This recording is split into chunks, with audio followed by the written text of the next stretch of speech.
You're listening to Let's Talk Macro. Brought to you by Bandhan Mutual Fund. Hi everyone, welcome to Let's Talk Macro. Ahalya here, your host, keeping you company once again on the podcast about macroeconomics, brought to you by Bandhan Mutual Fund, where, as you know, we talk about all things global and domestic macroeconomic and really deep dive into different topics and events with, of course, the help of Sreejith Balasubramanian, economist in the fixed income fund management team. Welcome back, Sreejith. Thank you so much for being here, as always.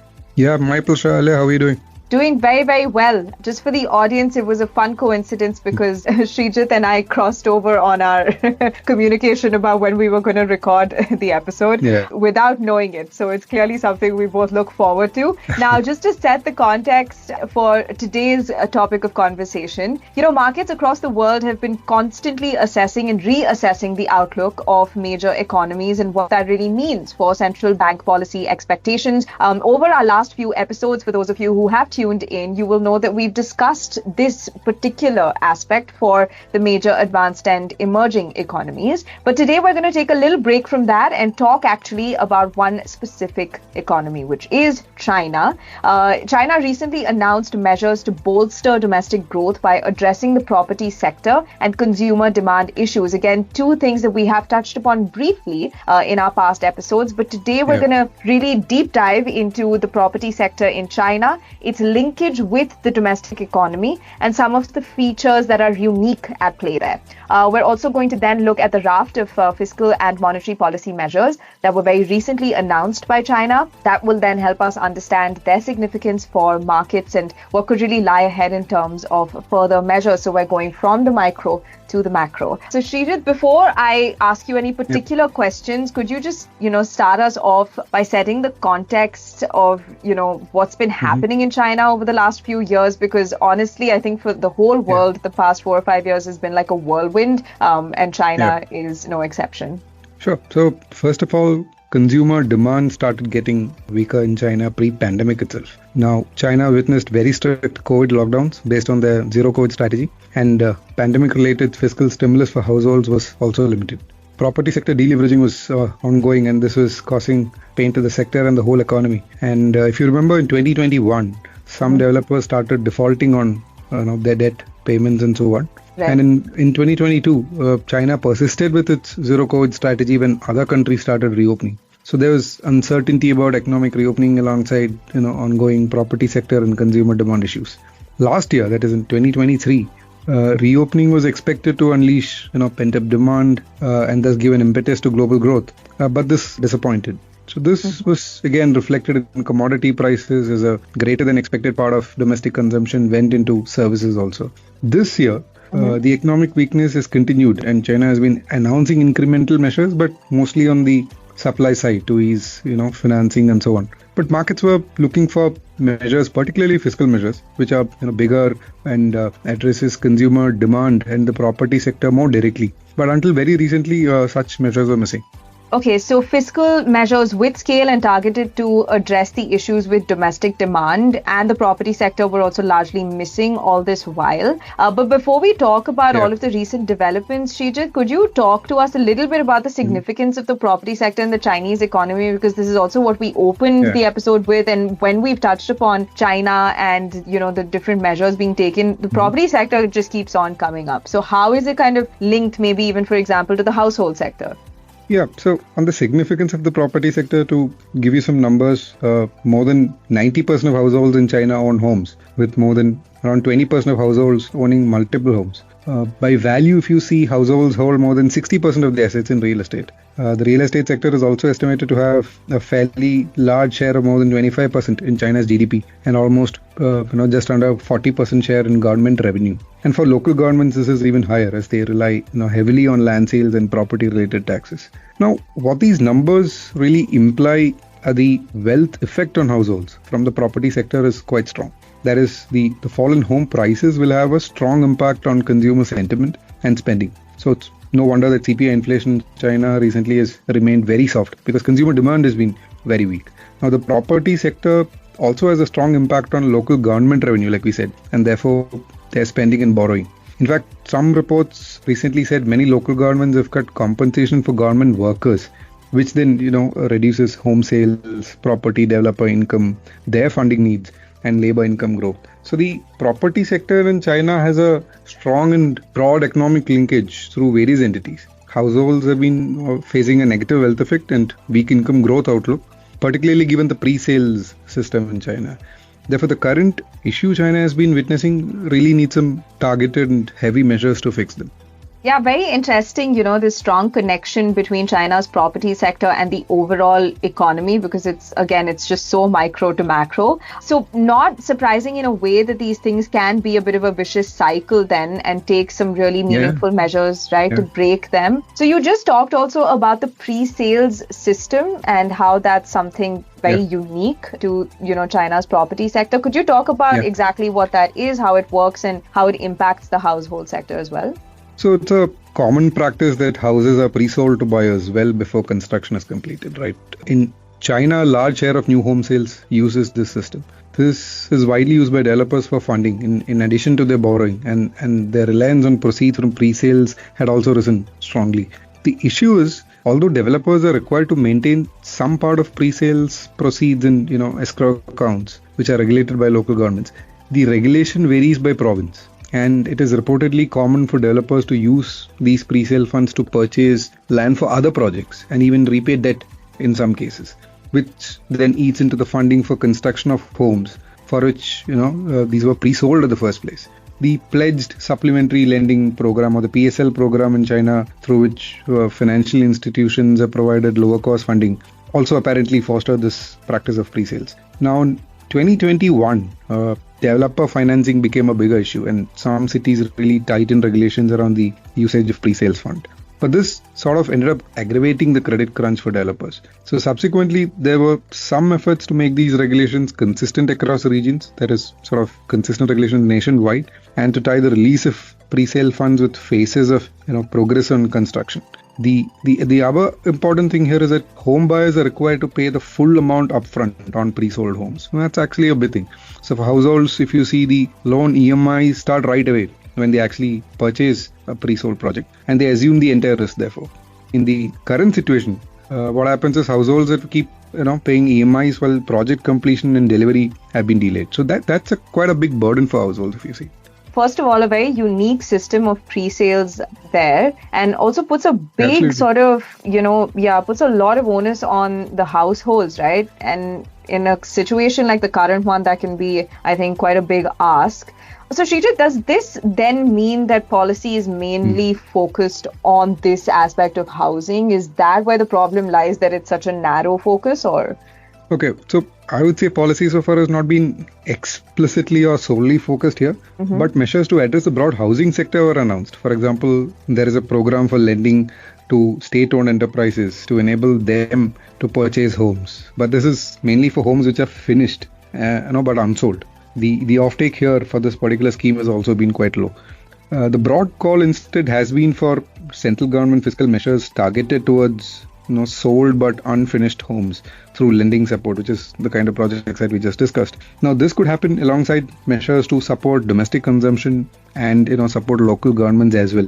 In fact, the IMF in its recent Article 4 publication in August suggested something similar to restore home buyer confidence. Despite acknowledging that the housing market correction since 2021 is necessary for a more sustainable path, and that even structural reforms are also needed. The IMF specifically said, the forbearance is sort of allowed non-viable developers to remain in the market, slowing project completion and eroding home buyer confidence. It recommended central government intervention to compensate buyers or complete projects if developers are in insolvency procedures. Now, if developer is solvent but only financing is an issue, then central government could offer risk sharing capital or guarantees, for example. Such a scheme, according to the IMF, could cost around 5 to 5.5% of GDP over a period of 4 years. So the broad recognition of pre-sold but undelivered homes as the main focus areas there. But measures and specific measures are still yet to come by.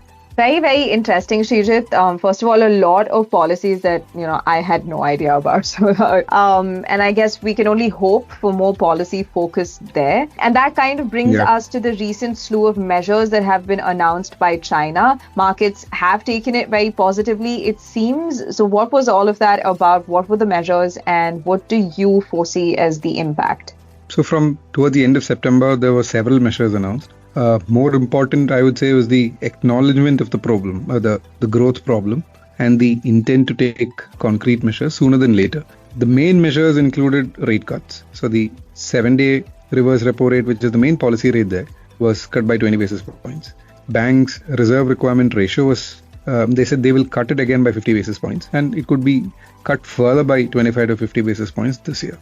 Existing mortgage rates were cut by around 50 basis points. And the minimum down payment for second home buyers was cut from 25%, and it was aligned with that of first home buyers at 15%.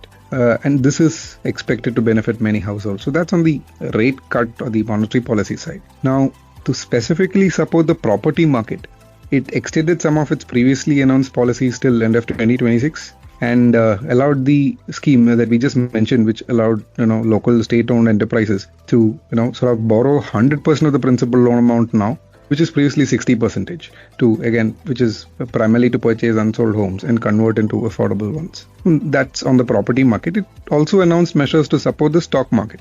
For example, a yuan 300 billion facility to fund share buybacks by listed companies and shareholders, and another yuan 500 billion swap facility for insurers, brokerages, and fund management companies to purchase stock in return for pledged assets was announced. I said the amounts under both these facilities could be in fact tripled if the facilities turn out to be successful, and that it is also studying the possibility of an equity stabilization fund. Now, if there is enough demand for these facilities, China could pump more money here, and it could be quite useful, especially the equity stabilization fund that they're looking at. Additionally, it provided a rare aid of direct cash handouts to those in extreme poverty, and released a document which detailed several points to help support employment, because youth unemployment in China has been rising quite strongly. So overall, if you look at it, it was a departure from the supply side measures it had been taking all this while, and this time it seemed much stronger and targeted.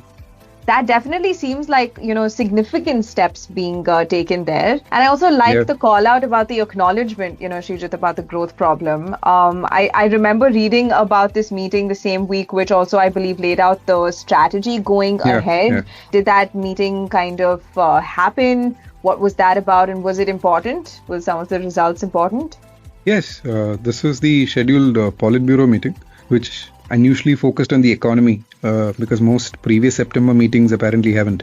It actually also called for direct consumption support. So for instance, just to give you some details, it called for increasing counter-cyclical fiscal and monetary policies, issuing long-term special treasury bonds and local government special bonds to drive government investment, and also lowering the deposit reserve ratio and implementing a strong interest rate cut. It in fact stressed on the need to stabilize the real estate market, promote a new model of real estate development, and also boost the capital market. This time, it also called for combining consumption with benefit for people, that is by enhancing the income of the middle and low income groups, and even cultivating new consumption formats. We'll have to see what that means. But so quite a strong display of intent there, like you just mentioned at the Politburo meeting, with focus on multiple important areas like income, consumption, property, and capital markets, and the need for direct government support and intervention here. So again, a very clear focus on growth, and there is the expectation of more announcements as well. So it's not really surprising the equity market, for example, has taken it very positively. Okay, good to know. We like, more things coming through the pipeline, because then we get to discuss more on the podcast. Yes. Are there any specific measures that you're going to be looking at or looking forward to? Yeah, so China, the Golden Week holiday from 1st to 7th October, there is a very wide expectation of further measures to be announced anytime. As the advanced economies are now cutting rates, obviously it would provide some broad comfort on easing rates domestically. That's on one hand. On specific measures, I guess the possible areas of focus could be the sold but undelivered homes, like we discussed, capital markets, support for revenue hit local governments, and domestic private consumption. In fact, some provinces have already announced issuance of vouchers to support consumption. And there are also some reports that China is planning to inject yuan 1 to 2 trillion through special central government bonds. Also, these numbers keep varying, and we'll have to look at how that entire amount is getting used. So we'll have to look at the actual magnitude of fiscal measures, and if implemented through local governments and not directly, that is, the incentives there for effective execution of the program. If it ticks all the right boxes, then we should see commodity prices respond to higher demand from China. So, and hopefully some respite also from the excess supply of certain Chinese goods in world markets as the local demand improves over time. Of course, in the background, there'll be geopolitical factors and structurally unfavorable demographics in China which will continue to have their impact. Okay, so, going forward, we're just going to have to assess how effective policy measures will be on various fronts. But, there could be measure announcements in the weeks and months to come. So, again, as always, going to be a time to look forward to and keep us on our toes. We've really covered quite a bit on China's economic context, the significance of its property sector, which I'm very glad that we've done, Sreejith, because it's something that's come up in our podcast before. And, also the various measures announced recently and what we should be looking at. So at this point in the podcast, as always, it's time to leave our listeners with the key takeaways from today's episode. First up, China has been facing weaker consumer demand and property sector issues for quite a while. The property sector is very closely and strongly linked to the economy through households, local governments, developers, and so on. Household demand was negatively impacted as property prices are down, projects are undelivered, capital markets are weak, and income outlook is also weak.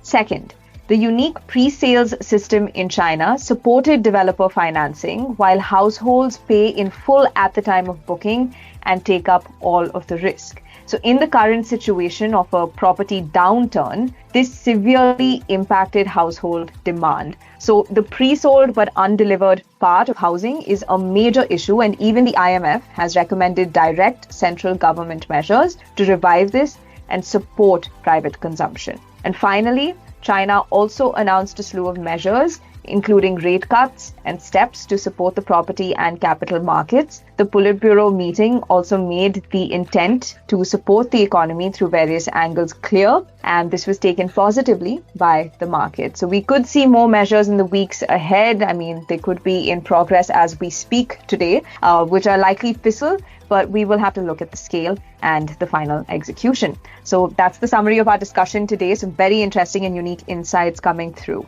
Thanks, Sreejith. Yeah, I think that's a great summary. I think it was just last month that we said there's been no broad change in the China story for quite some time. I guess it's definitely more interesting this time.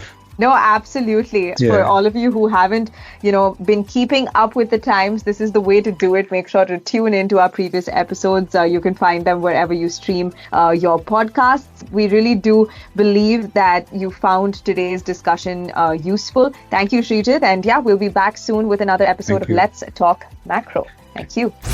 Mutual fund investments are subject to market risks. Read all scheme-related documents carefully.